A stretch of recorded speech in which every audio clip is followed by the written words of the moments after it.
particular kind of microtubules, how they're arranged, which is different in the brain. How does it vary in the brain compared to other cells?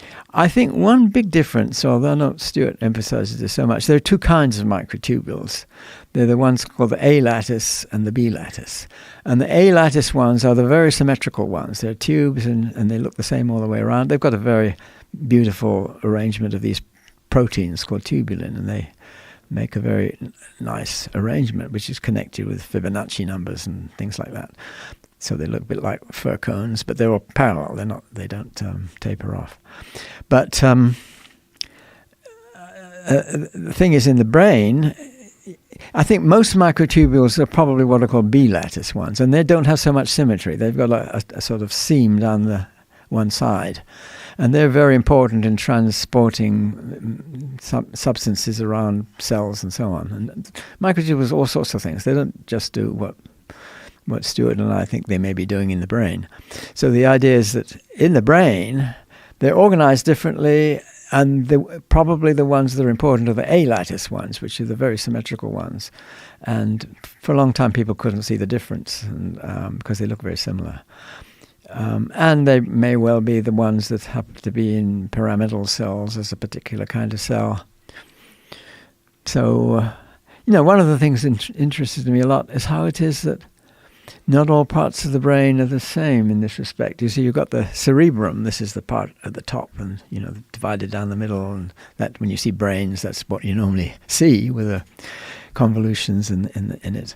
But right underneath and at the back, there's a thing called the cerebellum, which looks more like a ball of wool or something. And the cerebellum, there may still be argument about this, but it seems to be that it's completely unconscious. And it has comparable number of neurons, far more connections between neurons than the cerebrum.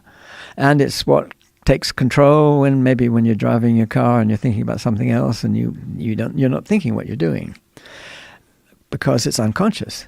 And the unconscious control, a pianist who's very expert and moves the fingers around and plays a note with a little finger, that pianist doesn't think, well, I've got to move that muscle this way and this bone that way and so on. And it's all controlled unconsciously.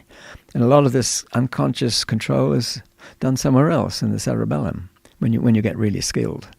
So it seemed to me, okay, you've got different kinds of structures, and it could well be that these pyramidal cells, which have a particular organization of microtubules, are the ones where the consciousness is really coming to light mainly.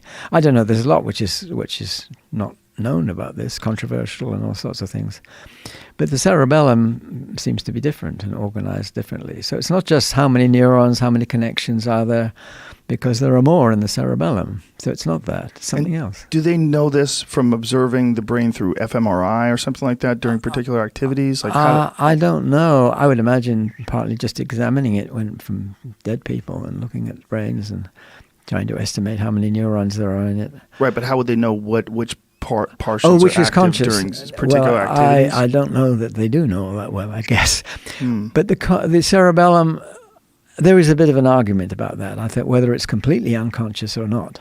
But it seems that actions that are carried out by the cerebellum, you're not aware of what you're doing. But I mean, it's, if you have a tennis player who has to think very carefully about what way to tilt the ball. Now, the control of what you're doing, so overall control, is probably done with the cerebrum. But the cerebellum is controlling the detailed motions, how the fingers move and all that kind of thing. And then you make sure that the player thinks he's going to hit the ball down the line there, and then the rest is done under the control of an unconscious procedure.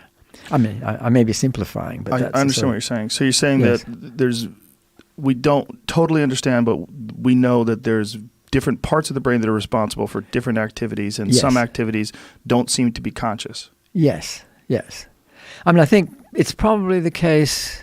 No, I don't know. I shouldn't make a statement. I don't really know. But certainly there are lots of different parts of the cerebrum which may be not conscious too. So I'm not saying that the whole thing is capable of being conscious. They seem to be differences in different parts. But are you convinced that microtubules are responsible for consciousness, or it's a primary theory? I think they're one of the best candidates. You see, I don't think it's only microtubules. I don't know. I'm not sure what Stuart Hameroff's view on this is. He certainly thinks the microtubules are exceedingly important in consciousness, and I think he's right. That's the feeling I get. And he's done a lot of work on trying to find what anesthetic gas is. It's one of the important ways you can tell things about consciousness. Most of it you can't. It's just hearsay and whatever it is. But one of the important ways you can tell something about consciousness is what turns it off in a reversible way. In Stuart's job is he's an anesthesiologist. He puts people to sleep. Well, I think he would complain if I say putting it to sleep, because under anesthetic is actually different from sleep. But you make them unconscious in a reversible way. You want to make sure that you can wake them up again. And it's obviously a very skilled thing. But I guess a lot of his colleagues might be skilled at doing it, but don't ask the questions about what they're actually doing from the point of view of the biology and the physics and so on. So Stuart was really interested in that question.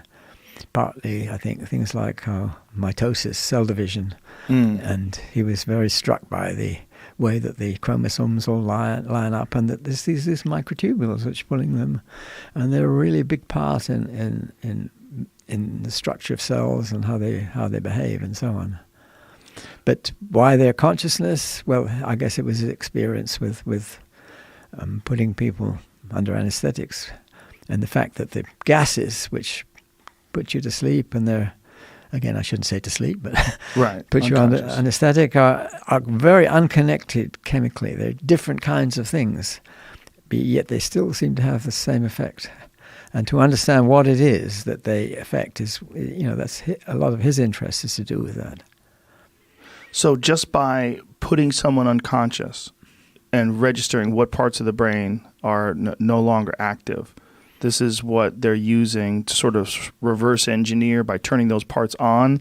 That's what enables consciousness? Is this the... Well, I think it's probably a simplification of what's going on. But that's a good first step, yes. Consciousness becomes, as a subject, it's very susceptible to woo, right? Indeed.